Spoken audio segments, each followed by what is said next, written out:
Good morning, students. In chapter agriculture, today we discuss about the technological and institutional reform. First of all, why do we need the reforms in agriculture?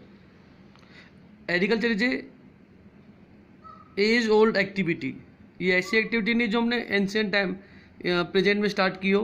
Ancient time से agriculture होती आ रही है. In India from thousands of years we are practicing the agriculture, but sustained use of land without compatible technological institutional change have hindered the pace of agriculture development. लेकिन हम land का limited use कर पा रहे हैं because हमारे पास latest technology और institutional change India में एग्रीकल्चर के अंदर नहीं आ पाए, जिससे कि एग्रीकल्चर की डेवलपमेंट भी रुक गई है. So we need the reform in technology and institutions.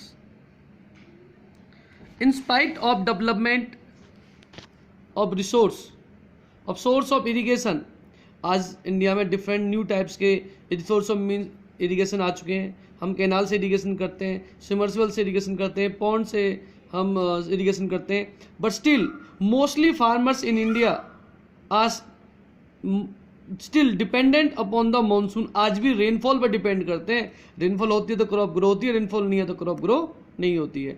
And naturally fertility in order to carry on their agriculture and even they depend on the natural fertile power of the soil. वो कोई fertilizer, pesticide, insecticides use नहीं करते हैं to increase the production. This poses are serious challenge, क्योंकि India की population बढ़ती जा रही है. Today India is the second largest populated country of the world. अगर इस तरह से एग्रीकल्चर हमारे यहाँ ज़्यादा एडवांस नहीं हो पाई तो हमें बहुत सारे सीरियस चैलेंजेस का सामना करना पड़ सकता है.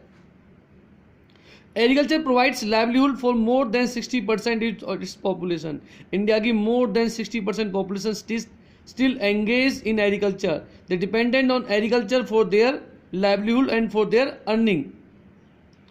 जिस चीज़ के अंदर इतना डिपेंड करते हैं, लोगों को रोजी रोटी मिली हुई है, जितनी लाइवलीहुड डिपेंड करती है, उसके लिए हमें डेवलप करना बहुत ज़रूरी है, उसे रिफॉर्म लाना बहुत ज़रूरी है. That's why we need some technical and institutional reform in agriculture. Otherwise in future we are going to face a serious challenge, because even the food that we consume also given by the agriculture to us. Agriculture also provide the raw material to different industries. If we will not bring a reform, we will not able to compete the international market, and we will not able to feed a huge population in the country. That's why we can say that we urgently need the reform in agriculture in India.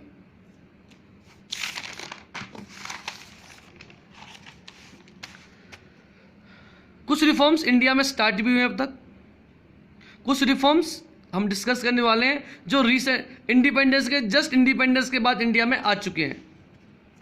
First is collectivisation, consolidation of holdings. जो छोटे छोटे जमीन के टुकड़े थे उन्हें इकट्ठा करके बड़ा जमीन का टुकड़ा बनाया गया. कॉपरेशन, लोगों ने मिलकर खेती बाड़ी करना स्टार्ट किया. अबॉलिशन ऑफ जमींदारी, जो इंडिया में सबसे ज़्यादा एक एविल थी. जमींदारी सिस्टम इंडिया में फॉलो होती थी. Mostly land is owned by the zamindar in India. Farmers work on a nominal wages और they take the land on the rent from the zamindars. So zamindari को इंडिया में इंडिपेंडेंस के बाद खत्म कर दिया गया. These 3-4 things were given priority to bring about institutional reform. देश में इंस्टीट्यूशनल रिफॉर्म लाने के लिए आफ्टर इंडिपेंडेंस सबसे ज़्यादा प्रायोरिटी इन चीज़ों को दी गई. कलेक्टिवाइजेशन किया गया, लैंड होल्डिंग्स का कंसोलिडेशन किया गया, कोऑपरेशन फार्मिंग को बढ़ावा दिया गया और जमींदारी को देश में से अबॉलिश कर दिया गया. After independence, when first 5-year plan was initiated in India for to develop the country. India में हर 5 साल बाद जो डेवलपमेंट प्लान स्टार्ट होते हैं, फर्स्ट 5-year प्लान में इंडिया का मेन फोकस लैंड रिफॉर्म पर था. How can we reform the land. Their main focus was regarding the land reform and the agriculture. The right of inheritance in India, there is a regarding the property, there is a right of inheritance. The property of parents distributed among the successive generations. जिसकी वजह से क्या होता है, जब parents की property आने वाली जनरेशन में डिस्ट्रीब्यूट होती है तो उससे लगातार जमीन के टुकड़े छोटे छोटे होते जा रहे हैं. Had already lead to fragmentation of land holding. Land जमीन छोटे छोटे टुकड़ों में बढ़ती जा रही है. नेसेसिटेटिंग, इस कंडीशन में बहुत ज़्यादा जरूरी हो गया कि हम लैंड होल्डिंग्स को कंसोलिडेट करें, लैंड होल्डिंग्स को छोटे छोटे होल्डिंग्स में डिवाइड ना करें और एक कलेक्टिवाइजेशन को प्रायोरिटी दें.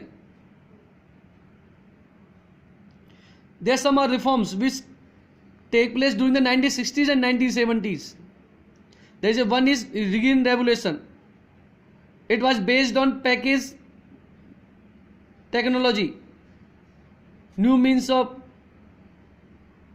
irrigation were used. HYV seeds were used. Latest technology was used. Fertilizer, insecticide, pesticides were used. There was a package technology. These things were used to increase the production of grains, mainly wheat and rice. But it was criticized. So it is green revolution को मैंने लोग criticise करते हैं, कहते हैं कि इसका जो बेनिफिट तो हुआ but its benefits were limited only in few certain areas. White revolution. This revolution was based on the increase the production of the milk in the country. It is also known as Operation Flood. So these reforms were also initiated by the Indian government in 1960s and 1970s. Now we will discuss about the reforms that were taken by Indian government in 1980s and 1990s. First of all, a comprehensive land development program was initiated. सबसे पहले एक बड़े level पर land development programme start किया गया 1980-1990 की during Indian government द्वारा. These programs were involve the following reforms. First of all, provision crop insurance. India में क्रॉप्स का इंश्योरेंस करना स्टार्ट किया गया. ड्रॉट के against, flood, cyclone, fire disease, cyclone, flood, drought, सूखा पड़ने से यदि किसी की फसल खराब होती है उसके लिए लोगों को सरकार द्वारा उन्हें इंश्योरेंस कंपनी से पैसा मिल जाता है. Establishment of Gramin bank. Gramin bank, cooperative societies और ऐसे बैंक ओपन किए गए. So the banks which can provide the loan to the farmers at very lower rate of interest. इससे चीप रेट पर उन्हें आसानी से पैसा अवेलेबल हो सके, लोन मिल सके, ताकि वो आसानी से अपनी क्रॉप ग्रो कर सकें. केसीसी, किसान क्रेडिट कार्ड ओपन स्टार्ट किए गए. किसानों को भी क्रेडिट कार्ड प्रोवाइड किया, बोलते हैं KCC. Personal accidental insurance scheme start की गई. यदि फार्मर्स को कोई पर्सनल एक्सीडेंट हो जाता है, किसी भी हाथ कट जाता है या कोई डेथ हो जाती है, उसके बदले सरकार द्वारा उन्हें परिवार को एक सहायता राशि प्रोवाइड की जाती है. अब एग्रीकल्चर के रिगार्डिंग, वेदर के रिगार्डिंग सरकार द्वारा स्पेशल वेदर बुलेटिन्स, न्यूज़ सुनाई जाती है रेडियो के ऊपर, टीवी के ऊपर, ताकि समय के अनुसार अपनी खेतीबाड़ी को ध्यान रख सकें farmers. These are some steps. I am again repeating. KCC, Kisan Credit Card. PAIS, Personal Accidental Insurance Scheme. Special Weather Bulletins. Next, the government also announced MSP, Minimum Support Price. इस प्राइस, मिनिमम सपोर्ट प्राइस बोलते हैं जब भी farmer, suppose कीजिए इस बार wheat का minimum support price 1950 rupees पर quintal है.